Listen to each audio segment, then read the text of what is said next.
10 లక్షలు వస్తాయని ఇంట్లో లెక్క వేసుకున్నారు.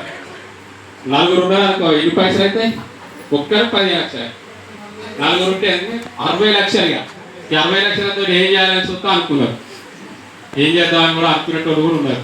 అంత ఆశపడ్డారు, అంత జనాన్ని అంత నమ్మించింది బీజేపీ. నమ్మిరా లేదా, గెలిపించిందా లేదా, కానీ వాడు ప్రజలకు పంగనామాలు పెట్టాడు. 11 ఏళ్ళ 10 పైసలు కూడా అకౌంట్లో చేసిన పరిస్థితి లేదు. ఇంకేం చెప్పాడు, ఈ దేశంలో సంపద మొత్తం కూడా మన మీద దాడి చేస్తుర్రు, కొన్ని ఉగ్రవాదులకు కూడా దగ్గర డబ్బులు ఉన్నాయి. మరి ఉగ్రవాదుల దగ్గర ఉన్న డబ్బులని లేకుండా పోవాలంటే ఏం చేయాలి? పెద్ద నోట్లు మొత్తం అట్లాంటి వాళ్ళ దగ్గర ఉన్నాయి. వాడు పెద్ద నోట్లు మొత్తం రద్దు చేస్తే ఉగ్రవాదులు కూడా లేకుండా పోతారు. వాళ్ళకు ఇక డబ్బులు లేకుండా అయితే వాళ్ళ దగ్గర ఉగ్రవాదు వచ్చిన బ్యాంక్ కార్డు నిలబడి నా పైసలు మార్చుకోవడానికి ఉండదు కదా.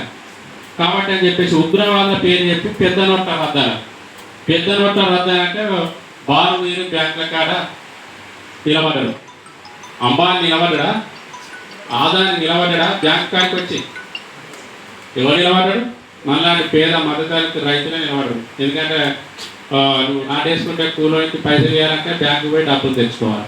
లేకపోతే నువ్వు ఉరక రావాలంటే, పెట్టుబడికి కొనాలంటే పైసలు కావాలి. బ్యాంకులో ఉన్న డబ్బులు ఇప్పించుకురావాలంటే పేద మధ్యతరగతి వాళ్ళే లైన్లలో క్యూలలో కోట్ల మంది నిలబడరు. దాదాపు పెద్ద నోట్ల రద్దుతోటి ఒక్క ఉగ్రవాది పట్టుకోలేదు, ఒక్క అవినీతి బయటపడలేదు. పైగా 350 మందికి పైగా పేదలు చనిపోయారు. లైన్లలో నిలబడి చచ్చిపోయి కూలబడి చనిపోయారు. పెద్ద నోట్ల రద్దు వల్ల దేశానికి ఉపయోగపడేది ఏం లేదు. కాకపోతే ఇప్పుడు పెద్ద పెద్ద ధనవంతుల దగ్గర కోట్ల కోట్లు ఉన్నటువంటి నల్లధనాన్ని మొత్తం తెల్లధనంగా మార్చుకున్నారు. వాళ్ళ డబ్బులు మొత్తం కూడా అధికారికంగా తెల్లధనంగా మార్చుకున్నారు.